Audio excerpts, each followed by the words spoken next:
يا هلا والله، أسعد الله أوقاتكم بكل خير وين ما كنتم. وصفتنا لليوم إن شاء الله بتكون تقطيع وطبخ الكبدة بالبطاطس بطريقة أشهر الفوالات والمطاعم اليمنية، بطريقة سهلة وخطوة بخطوة. شاهدوا الوصفة للنهاية. قبل مشاهدة الوصفة لا تنسوا مشاركة الفيديو والتعليق الحلو، وخلونا نبدأ. أول حاجة عندي هنا حبة كبدة طبعا صغيرة. أول شيء أبدأ أتخلص من الشحم هذا لأنه ما يخليها تستوي معانا، ووقت الأكل يكون مزعج نوعا ما.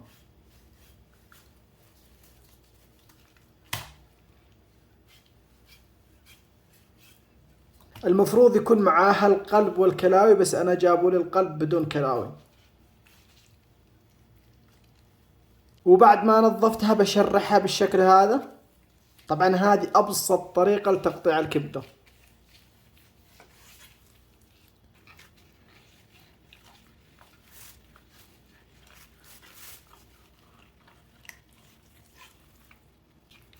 تشرح شرائح خفيفة بالشكل هذا. وبعد ما شرحتها شرائح خفيفة أخليها فوق بعض بالشكل هذا، وأبدأ أقطعها تقطيع واحد،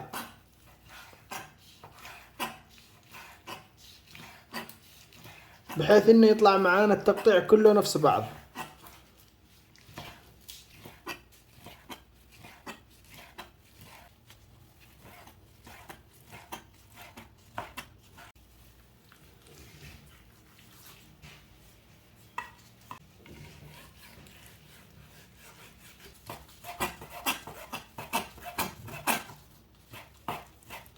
وبعد ما قطعتها بالشكل هذا بخليها على جنب.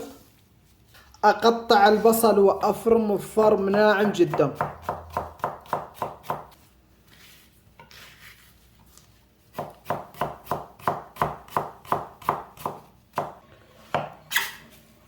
طماطم،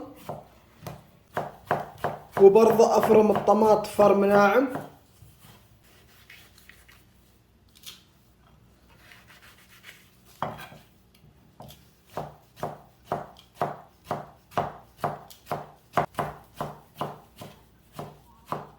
فلفل حار،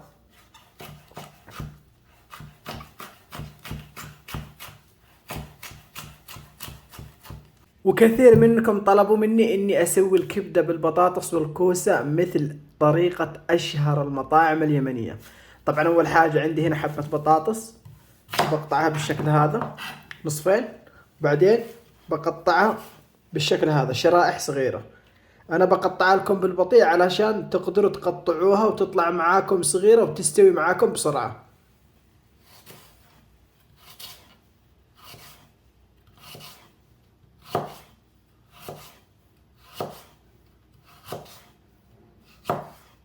وبعد ما قطعتها شرائح اقلبها بالشكل هذا، شوفوا كيف، مثل ما هو موضح لكم.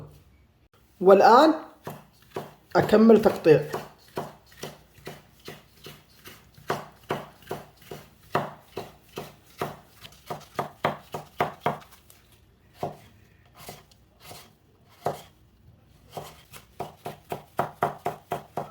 وهذا البطاطس جاهز بالشكل هذا. بنفس الطريقة بقطع الكوسة.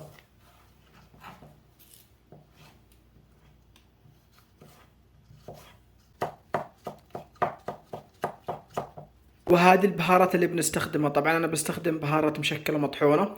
اذا ما فيش معاكم بهارات مشكلة نسوي فلفل اسود وكمون وكزبرة حب بنفس المعيار، يعني ملعقة ملعقة ملعقة، وعليهم قليل كركم، ونطحنهم مع بعض بيرجعوا معانا بالشكل هذا.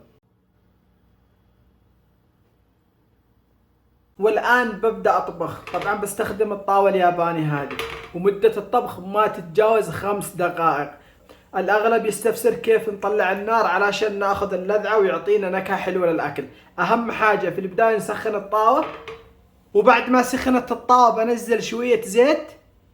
الزيت نخليه يسخن لحظات. الآن أي حاجة بتضيفوها بتطلع معاكم نار، طماطم، بيض، كبدة، أي حاجة بتضيفوها. نقول بسم الله ونضيف الكبدة.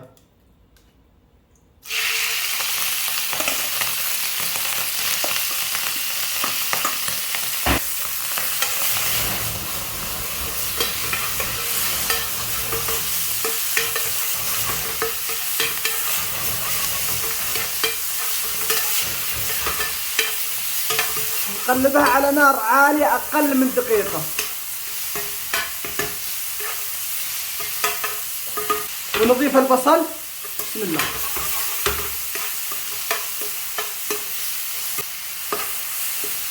والبطاطس والكوسة. نقلبهم مع الكبدة بشكل سريع على نار متوسطة لمدة دقيقة. ونضيف الطماط